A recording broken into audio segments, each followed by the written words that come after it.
असलामुअलैकुम जी जी ਇਹ रेलवे फाटक मियाँ चनू का हालात है जी। सुबह 8 बजे तो लैके शामी दोपहर के 3 बज चुके। ठीक है ना। यह वेखो गोड GT रोड तक जो है ना जी, ये रश लगा हुआ है। GT रोड तो भी ट्रैफिक, मतलब उतों तक ट्रैफिक हैगी है। यह चैक करो, यह हालात है जी साढ़े मियाँ चनू के। ठीक है। ਜਿਹੜੇ ट्रैफिक एहलकार ਆ ਉਹ GT रोड ਤੇ जुर्माने ਕਰਨ 'ਚ ਮਸਰੂਫ ਆ। ਕੋਈ ਪੁੱਛਣ ਵਾਲਾ ਨਹੀਂ, ਕੋਈ ਮੀਆਂ ਚੰਨੂ ਦਾ ਵਾਲੀ ਵਾਰਸ ਨਹੀਂ। ਵੋਟ ਲੈਣ ਵਾਲੇ ਆਣ ਕੇ ਪੈਰਾਂ ਨੂੰ ਵੀ ਹੱਥ ਲਾਣਗੇ ਕਿ ਤੁਹਾਡੇ ਅਸੀਂ ਪੈਰੀ ਹੱਥ ਲਾਣੇ ਆ। ਉਸ ਤੋਂ ਬਾਅਦ ਜੀ ਘਰਾਂ 'ਚ ਵੜ ਜਾਂਦੇ ਆ, ਨਿਕਲਦੇ ਹੀ ਨਹੀਂ। ਕੋਈ ਪੁੱਛਣ ਵਾਲਾ ਨਹੀਂ, ਕੋਈ ਦੱਸਣ ਵਾਲਾ ਨਹੀਂ। ਯਾਰ ਆਵਾਮ ਰੁੱਲ ਗਈ। ਠੀਕ ਹੈ ਨਾ।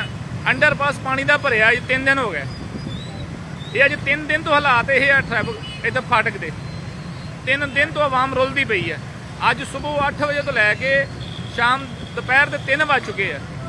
ਕੋਈ ਟ੍ਰੈਫਿਕ 1 ਮਿੰਟ ਨਹੀਂ ਖੁੱਲੀ। 3 ਘੰਟੇ ਆਵਾਮ ਜਿਹੜੀ ਹੈ ਨਾ ਫਾਟਕ ਤੇ ਰੁਲਦੀ ਪਈ ਹੈ। 3 ਘੰਟੇ। ਸਕੂਲੋਂ ਛੁੱਟੀ ਹੋਈ, ਬੱਚੇ ਵਿਚਾਰੇ ਰੁੱਲ ਗਏ ਬਾਰਿਸ਼ ਦੇ ਵਿੱਚ। ਆ ਵੇਖੋ, ਆ ਚੈੱਕ ਕਰੋ। ਅਜੇ ਇੰਨੀ ट्रैफिक तो ये ट्रैफिक निकली नहीं है। ट्रैफिक निकली नहीं है, लेकिन अगले फाटक का जरा ना सायरन वजना शुरू हो रहा है। फाटक फिर बंद हो रहा है। आ चेक करो, आ चेक करो।